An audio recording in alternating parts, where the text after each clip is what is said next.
Les humains peuvent réfléchir sur leurs propres modèles et sur leurs propres processus mentaux. Ils peuvent également les communiquer.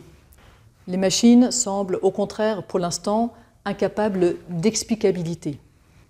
On ne sait pas vraiment pourquoi elles donnent une certaine réponse. C'est le résultat en sortie d'un passage par un réseau de neurones qu'on a bien du mal à décortiquer.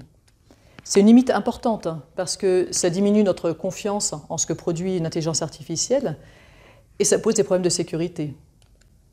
Mais on pourrait argumenter qu'un humain qui cherche à expliquer pourquoi il a pris telle décision n'est pas tout à fait digne de confiance non plus.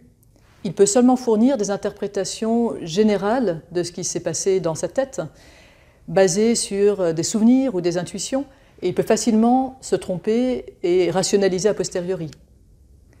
En fait, il y a deux niveaux d'explication.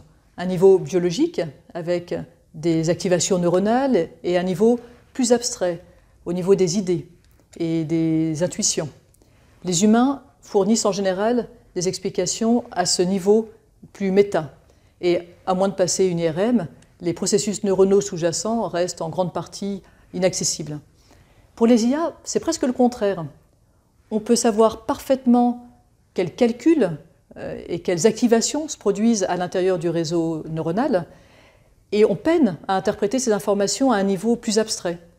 Les IA disposent de tous les détails techniques de leur fonctionnement interne, mais n'ont pas encore la capacité de les résumer ou de les expliquer de manière compréhensible pour les humains. L'explicabilité est une demande importante de l'IA Act européen qui vise à garantir plus de transparence dans le fonctionnement des systèmes d'intelligence artificielle.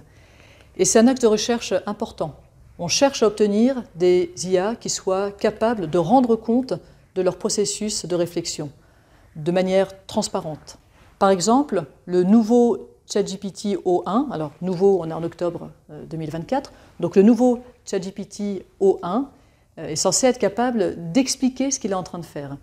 Mais on observe que dans 0,8% des cas, l'explication est volontairement trompeuse. Et ça, c'est sans compter les moments où on ne se rend pas compte que c'est trompeur. Donc ce n'est pas tout à fait encore rassurant. L'absence d'explicabilité des modèles d'intelligence artificielle pose des problèmes concrets dans plusieurs domaines.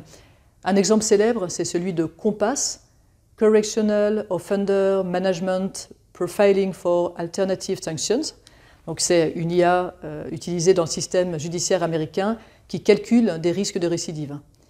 Et comme la plupart des IA, COMPAS est très opaque. Alors à partir de nombreuses données sur les détenus, il va calculer un score de récidive, mais sans qu'on sache quel rôle chacune des données a eu dans le résultat final. Et en l'occurrence, l'algorithme a été accusé de biais ratio et n'est pas capable de justifier ces résultats.